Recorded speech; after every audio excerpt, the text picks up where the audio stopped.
The morning sun cast long shadows across the dusty Afghan village as Navy SEAL medic Jake Morrison checked his medical supplies one final time.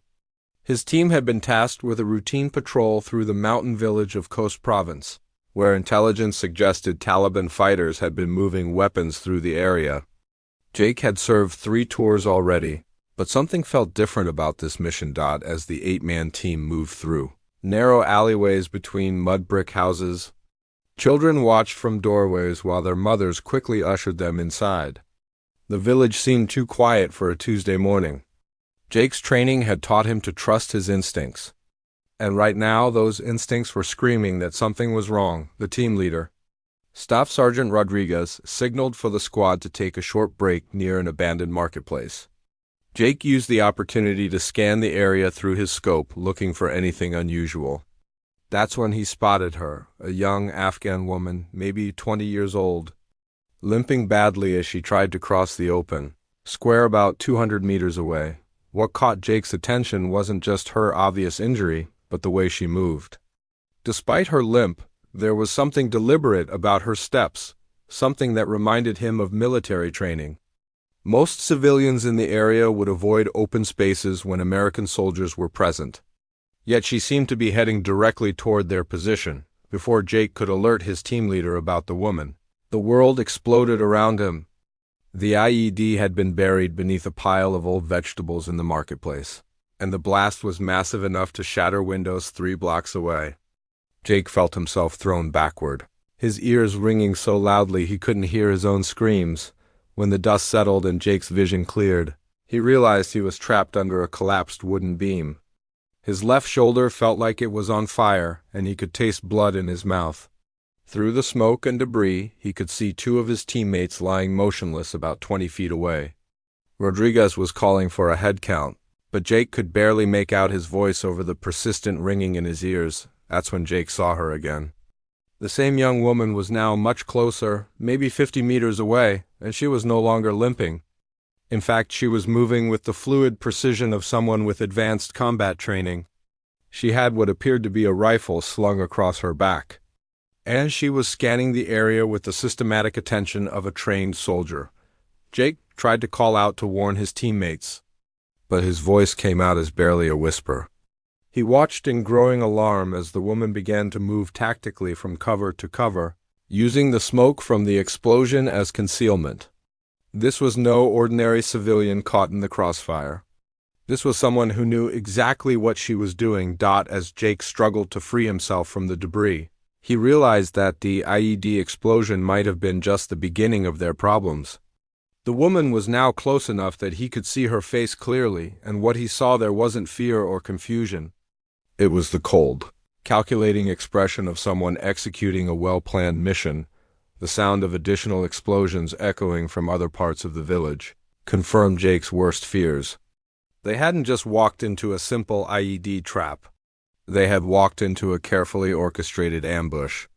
And the woman moving toward them was likely one of the key players in whatever was about to happen next. Jake knew he had to get free and help his wounded teammates. But as he looked at the woman advancing on their position, he also knew they were all in far more danger than they had realized. Jake finally managed to push the wooden beam off his chest, ignoring the sharp pain that shot through his injured shoulder. His medical training kicked in as he quickly assessed his own condition: possible dislocated shoulder, minor cuts from shrapnel, but nothing that would prevent him from functioning. His teammates needed him, and that took priority over everything else. Rodriguez was shouting orders to the remaining team members who were still conscious. 2 soldiers were down and unresponsive, while another was clutching his leg where blood was seeping through his uniform. Jake grabbed his medical kit and began crawling toward the nearest wounded soldier, keeping low to avoid any potential sniper fire. As he worked to stop the bleeding on Private Chun's leg wound, Jake kept glancing up to track the woman's movement. She had now positioned herself behind an overturned cart about 30 meters away, and she seemed to be waiting for something. Her behavior was becoming more puzzling by the minute. "Doc, we've got movement on all sides," Rodriguez called out, using Jake's nickname. "Looks like we're surrounded." I've called for extraction, but it's going to be at least 20 minutes before the helicopters can reach us. 20 minutes felt like 20 hours when you were trapped in an ambush zone. Jake finished applying a tourniquet to Chun's leg and moved to check on the two unconscious soldiers. The first one, Sergeant Williams, had a pulse but wasn't responding to verbal commands. Jake suspected a serious concussion from the blast. The second soldier was in much worse condition. Corporal Davis had taken shrapnel to his chest and was having difficulty breathing. Jake immediately began working to stabilize his airway and control the bleeding, but he knew Davis needed surgery soon if he was going to survive. While Jake worked on Davis, he noticed something strange happening. The woman who had been positioned behind the cart was now moving again, but instead of advancing on their position or retreating, she seemed to be circling around to their left flank. Even stranger, Jake could hear gunfire coming from that direction, but it didn't sound like it was aimed at them. "Rodriguez, you hearing that?" Jake called out between compressions on Davis's chest. "Sounds like someone's engaging hostiles on our left side." Rodriguez listened for a moment, his expression confused. "Yeah, I hear it. But our backup isn't supposed to be here for another 15 minutes. Who the hell is shooting out there?" Jake had a growing suspicion, but it seemed too unlikely to be true. As he continued treating Davis, he kept watching the woman's movement patterns. She wasn't behaving like someone trying to attack them. Instead, she seemed to be positioning herself to defend their flank. The confirmation came when Jake heard shouting in what sounded like Pashto, followed by a burst of automatic gunfire from the woman's position. Through the smoke, he could see muzzle flashes as she engaged targets that Jake couldn't see from his position. "I think she's fighting with us, not against us," Jake called out to Rodriguez. His voice filled with disbelief. Rodriguez looked at him like he'd lost his mind. "Doc, you took a pretty good hit to the head in that blast? That woman could be Taliban for all we know." But Jake's medical training had taught him to observe details that others might miss, and everything about the woman's movement and positioning suggested she was trying to help them. The question was why? And more importantly, could they trust her? As the gunfire intensified around their position, Jake realized they might not have a choice. With two soldiers critically wounded and the rest of them pinned down by enemy fire, any help might be the difference between making it home and becoming casualties in a foreign war. The woman suddenly appeared at the edge of their position, moving in a low crouch. Up close, Jake could see that her clothing was torn and bloodied, and there were obvious signs that she had been in combat for some time. But what struck him most was her eyes. They held the same determined focus he'd seen in seasoned combat veterans. Jake stared at Zara for a long moment, her question echoing in his mind. The sounds of distant gunfire continued around them, but in that instant everything seemed to slow down. He thought about his oath as a medic, to do no harm, to preserve life above all else. Then he thought about his duty as a soldier, to follow orders, to protect his team. "I've been trained to save lives," Jake finally answered. "Sometimes that means making the hard choice." Rodriguez saw the determination in Jake's eyes and knew he was about to lose this argument. "Doc, if you go with her and something happens, I can't help you." "We'll be gone when you get back." Jake nodded, understanding the consequences. "Then I guess I better make sure I get back before you leave." He turned to Zara. "How far is this clinic?" 6 minutes if we move fast. But is dangerous. Taliban fighters still in area?" She looked at Davis, who was now barely conscious. "We must go now." Jake quickly gathered his essential medical supplies and helped Zara lift Davis onto an improvised stretcher made from a wooden door they found in the rubble. The weight of the unconscious soldier made movement difficult, but Zara proved surprisingly strong for her size. As they prepared to leave, Chun grabbed Jake's arm with his good hand. "Doc, you sure about this?" "No," Jake admitted. "But I'm sure Davis will die if we don't try." Zara led them through a maze of narrow alleyways, moving with the confidence of someone who knew the area intimately. She would stop at each corner, listen carefully, then signal for them to continue. Jake was impressed by her tactical awareness. She clearly had received extensive combat training. They encountered their first Taliban fighters after about 3 minutes of travel. Zara spotted them first, three armed men moving through a parallel street. She motioned for Jake to stop, then carefully maneuvered to get a better view of their position. "They no see us yet," she whispered. "But they block direct path to clinic. We must go around." The detour added precious minutes to their journey, and Jake could see that Davis was deteriorating rapidly. His skin was becoming pale and clammy, classic signs of shock from blood loss. Jake tried to start another 4 while they moved, but it was nearly impossible to hit a vein while carrying a stretcher through rough terrain. "Zara, we need to stop for a minute. I have to get some fluids into him." She looked around nervously. "It's dangerous to stop." "But okay, 1 minute only." Jake worked quickly to establish an IV line, using skills he had practiced hundreds of times in training. But doing it under combat conditions, with someone's life hanging in the balance, felt completely different from any simulation he had experienced. As Jake worked, Zara kept watch for threats. "Your friend?" she said quietly. "He have family?" "Wife and 2 kids," Jake replied, not looking up from his work. "Little girls, 3 and 5 years old." Zara was quiet for a moment. "My father, he always say that saving one life is like saving whole world. Is worth any risk?" Jake successfully inserted the 4 and began running fluids. "Your father sounds like he was a good man." "He was. Taliban kill him because he treat American soldiers. They say he was traitor to Afghanistan." She looked at Jake directly.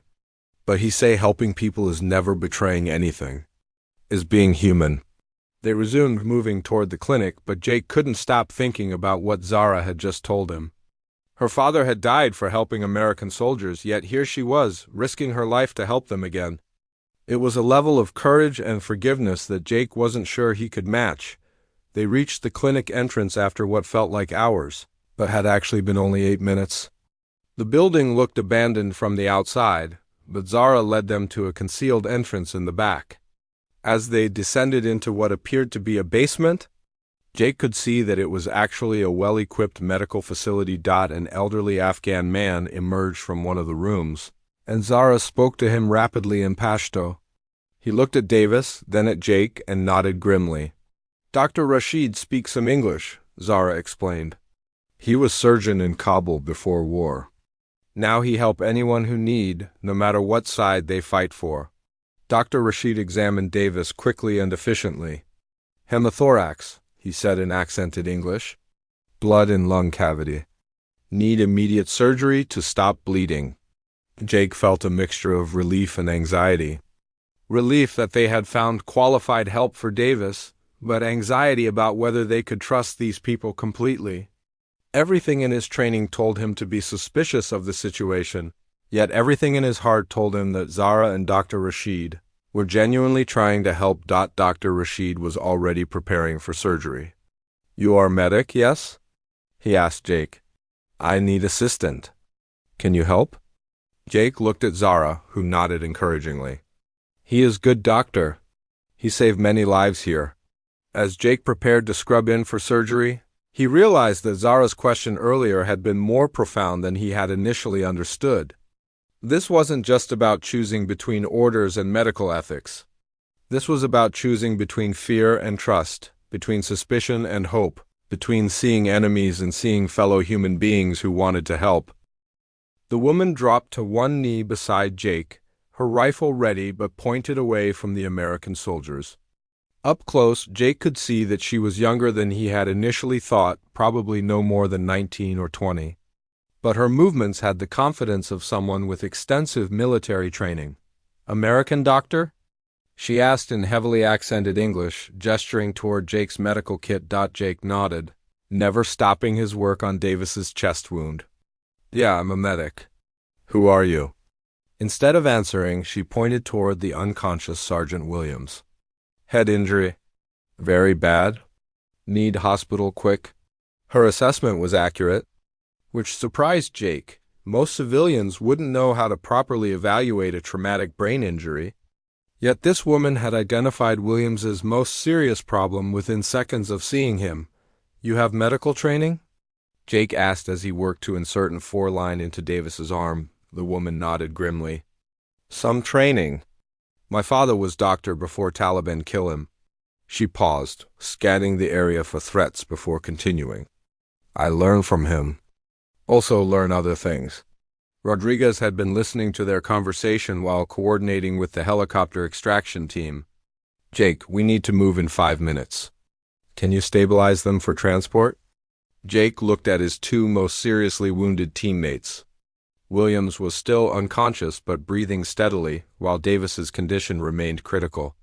Davis needs more work, but Williams should be okay to move. The woman suddenly grabbed Jake's arm, her grip surprisingly strong. Your friend with chest wound. He needs surgery now. Too much blood inside. Jake had reached the same conclusion, but hearing it confirmed by someone else made the situation feel even more desperate. The helicopters will have a surgical team, he told her. She shook her head. No time, he died before helicopter come. She looked directly into Jake's eyes. I know place. Safe place with doctor. Very close. Rodriguez overheard and immediately objected. Absolutely not. We're not going anywhere with someone we don't know. That could be a trap. But Jake was looking at the woman's face, studying her expression the way he'd been trained to read patients, who might not be telling him the truth about their symptoms. What he saw there wasn't deception or hostility. It was genuine concern for Davis's survival. Where? Jake asked her. Underground clinic. 2 streets from here. My people help American soldiers before. Is safe. She hesitated for a moment before adding, but you must trust me. Jake looked down at Davis, whose breathing was becoming more labored despite everything Jake had done for him. The 4 fluids weren't enough to compensate for the internal bleeding, and Jake knew she was right about the timing. Davis would likely die before the helicopters arrived. Rodriguez? She's right about Davis. He's not going to make it to the extraction point. Doc, I can't risk the entire team on the word of someone we just met. The woman seemed to understand their dilemma. She reached into her vest and pulled out what appeared to be a military identification card, though it was blood-stained and partially damaged. I'm Zara Ahmed. Afghanistan National Army, combat medic, 3rd class. Jake studied the identification card. It looked authentic, though he wasn't expert enough to be certain. More importantly, everything about her behavior suggested she was telling the truth about her military background. Zara, Jake said, using her name for the first time. If you're N.A., where's the rest of your unit? Her expression darkened. Dead, all dead. Taliban attack our outpost 3 days ago. I only one escape. She looked down at Davis. I know what it's like to watch friends die. I no want to watch more. Jake made his decision. Rodriguez, I'm taking Davis to her clinic. It's his only chance. Doc, that's an order. We stick together. But before Jake could respond, Zara asked the question that would change everything. You, she said, looking directly at Jake. American soldier doctor. You have training for combat medicine, yes? But have you been trained for this kind of battle? The battle where you must choose between following orders and saving life? The question hit Jake like a physical blow. In all his training, in all the scenarios they had practiced, no one had ever prepared him for a moment like this. Medical ethics said he should do everything possible to save Davis's life. Military protocol said he should follow Rodriguez's orders and wait for extraction. Jake looked at Davis, then at Zara, then back at Rodriguez. In that moment, he realized that some battles aren't fought with weapons. They're fought with impossible choices that no amount of training can prepare you for.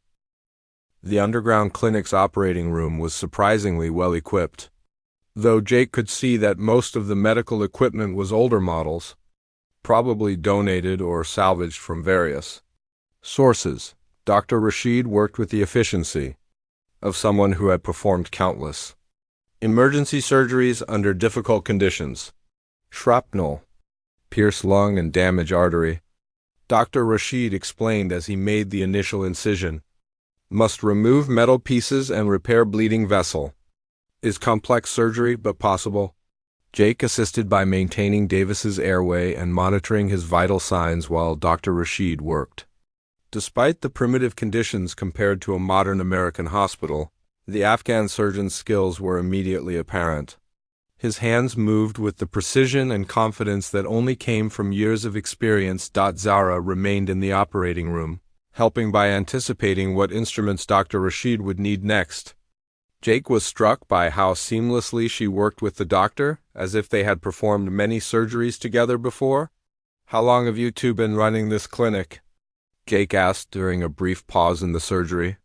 6 months, Dr. Rashid replied without looking up from his work. "After Taliban destroy hospital and village, we create this place. Help anyone who need medical care?" "Anyone?" Jake pressed. "Including Taliban fighters?" Zara answered this time. "Dr. Rashid say wounded person is just wounded person. No Taliban, no American, no Afghan army, just human being who need help." Jake thought about the implications of what they were saying. This underground clinic was treating enemies and allies alike, making no distinctions based on politics or military affiliation. It was an almost impossible level of neutrality to maintain in an active war zone. "Isn't that dangerous?" Jake asked. "Both sides must see you as potential threats." Dr. Rashid paused his work to look at Jake directly. "Everything is dangerous in war. But choosing to help people instead of kill people, this gives meaning to life even when world has no meaning."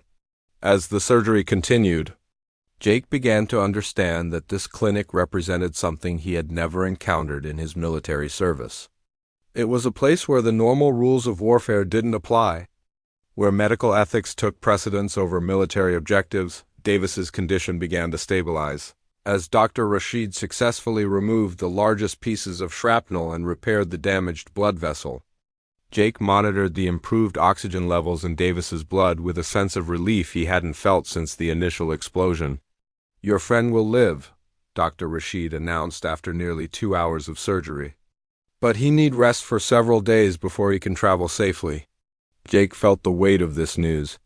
His team would be long gone by now, either evacuated successfully or moved to a different position. He was effectively stranded in enemy territory with a wounded teammate who couldn't be moved immediately. "I need to contact my unit," Jake said. "Let them know Davis is alive and stable." Zara shook her head. "No radio contact from here. Taliban monitor all frequencies. Is too dangerous." Jake realized he was facing another impossible choice.